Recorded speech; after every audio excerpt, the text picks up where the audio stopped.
नमस्कार भारत। आप देख रहे हैं सेल बायोलॉजी का लेक्चर 4, जिसमें हम डिस्कस करेंगे प्रोकैरियोटिक सेल ऑर्गेनाइजेशन, यानी प्रोकैरियोट्स के अंदर कौन कौन से टिपिकल स्ट्रक्चर्स प्रेजेंट होते हैं। तो आइए बात करते हैं प्रोकैरियोटिक सेल का। तो प्रोकैरियोट्स के अंदर एक टफ कवरिंग होती है। इस कवरिंग में 3 लेयर होती हैं, जिसमें सबसे बाहर होता है आपका ग्लाइकोकेलिक्स। ग्लाइकोकेलिक्स है वो आपका पॉलीसेकेराइड से मिलकर बनता है। ये पॉलीसेकेराइड की लेयर होती है, यानी शुगर की, ठीक है, पॉलीसेकेराइड की।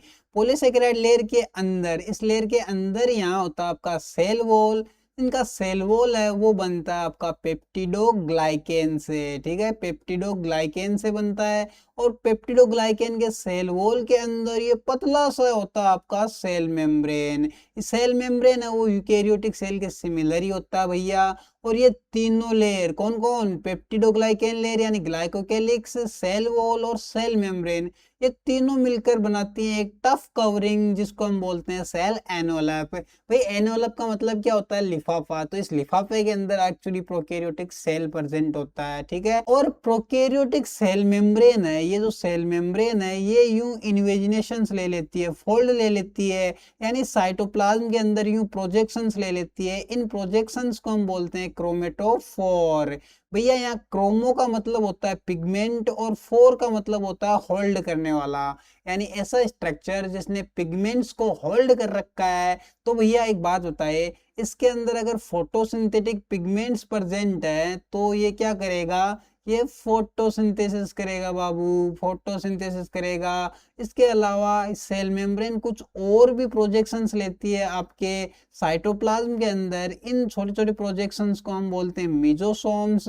और मेजोसोम्स के अंदर आपके रेस्पिरेटरी एंजाइम्स प्रेजेंट होते हैं, ठीक है। अब रेस्पिरेटरी एंजाइम्स हैं तो ये रेस्पिरेशन करेगा, और रेस्पिरेशन करेगी तो आपका एटीपी प्रोडक्शन भी होगा।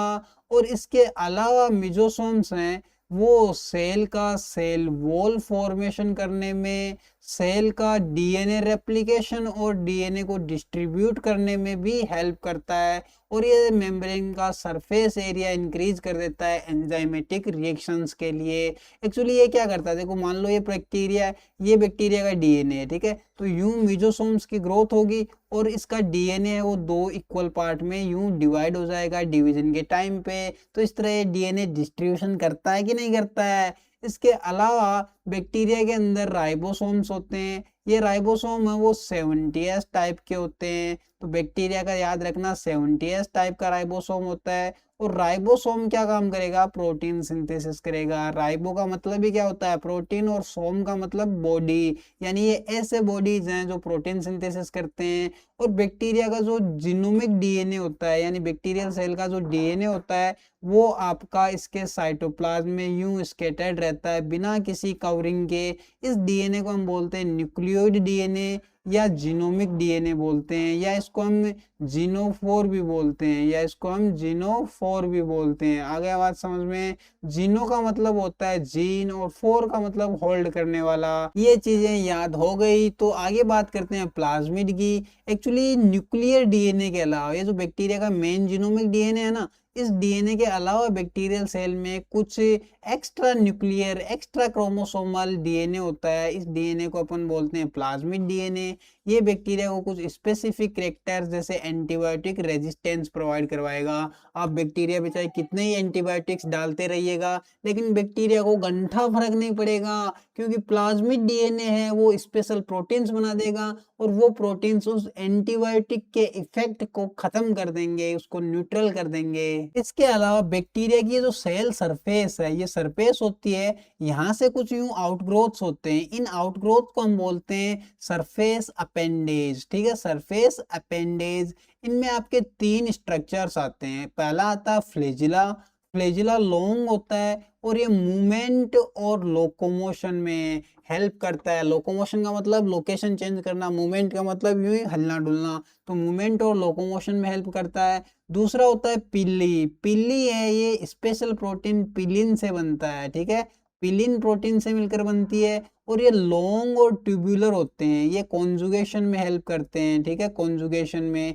कॉन्जुगेशन का मतलब यूं 2 बैक्टीरिया हैं, इस बैक्टीरिया का डीएनए अगर इसमें ट्रांसफर करना होगा तो ये पीलाई यूं कनेक्ट होके एक ट्यूब बना लेंगे। अब इस ट्यूब से इसका डीएनए इसमें चला जाएगा यानी कॉन्जुगेशन हो जाएगा।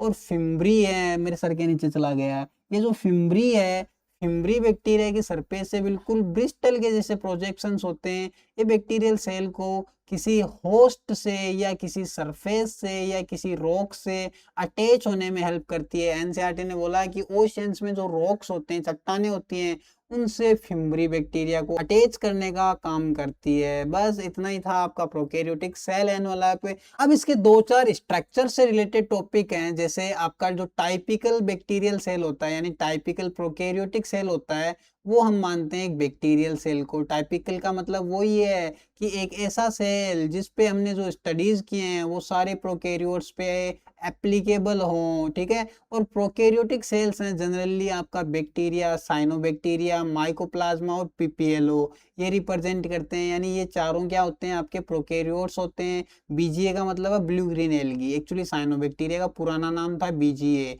पहले इसको पता नहीं था कि ये बैक्टीरिया है, पहले साइंटिस्ट इसको एल्गी मानते थे, इसलिए इसको ब्लू ग्रीन एल्गी बोला था, ठीक है। प्रोकैरियोटिक सेल्स हैं, साइज में स्मॉल होते हैं, जबकि ये बहुत ही रैपिडली मल्टीप्लाई करते हैं, ठीक है। यूं डिवीजन बहुत ही रैपिडली करते हैं, बहुत रैपिडली अपना नंबर बढ़ाते हैं। 20 मिनट में एक बैक्टीरिया डिवाइड कर जाता है, ठीक है। तो आपका ये ऐसा क्यों होता है, क्योंकि बैक्टीरिया है वो एमाइटोसिस से डिवीजन करता है। एमाइटोसिस एक्चुअली पहले बैक्टीरिया का डीएनए रेप्लिकेट हो जाएगा, फिर बैक्टीरिया का साइटोप्लाज्म डुप्लीकेट हो जाएगा 2 में। तो ये सिंपल सा प्रोसेस है, इसलिए बहुत फास्ट करता है। और प्रोकैरियोट्स वो ग्रेटली डिफरेंस शो करते हैं उनके साइज और शेप में, यानी इनका साइज और शेप है वो काफी ज्यादा डिफरेंट होता है, जबकि इसका फंडामेंटल ऑर्गेनाइजेशन बखूबी सिमिलर है।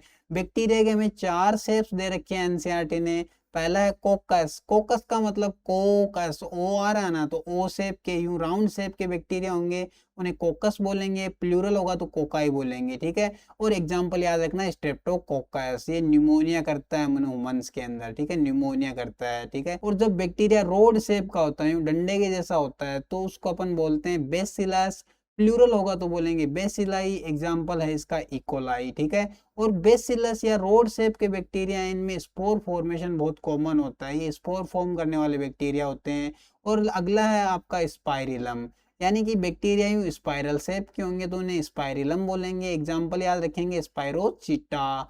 और अगर बैक्टीरिया यूं प्यारे प्यारे होंगे, कोमा शेप के होंगे, तो इन्हें बोलेंगे विब्रियो। एग्जाम्पल याद रखना विब्रियो कॉलेरी। आगे बात समझ में। अगला लेक्चर होगा अपना प्रोकैरियोटिक सेल के कैरेक्टरिस्टिक फीचर्स का, तो बिल्कुल मिस मत कीजिएगा, बैकलॉग लगने मत दीजिएगा। और अगर कोई भी दिक्कत आ रही है तो आप मुझे कांटेक्ट कर सकते हैं, कमेंट कर सकते हैं और मैसेज कर सकते हैं और फ़ोन भी आप लगा सकते हैं।